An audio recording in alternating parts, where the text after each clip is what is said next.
आज परत एकदा कालचं अपूर्ण राहिलेलं काम पूर्ण करायला चाललो, पण आज छत्री घ्यायची विसरली नाही, जेणेकरून भिजायचा टेन्शनच नाही. मला सगळ्यात जास्त प्राऊड वाटलं जेव्हा आपली भारताची जुनी परंपरा अगदी मॉलमध्ये पॉश एरियात येऊन पोहोचले. म्हणजे हे खरंच आपल्यासाठी खूप अभिमानाची गोष्ट आहे.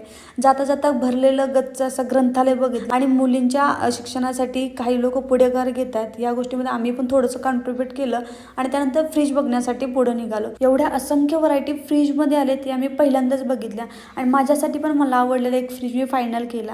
त्यानंतर सीझन्स मॉलच्या बाहेर आलो तर खूप छान ॲक्टिव्हिटीज मुलांच्यासाठी होत्या.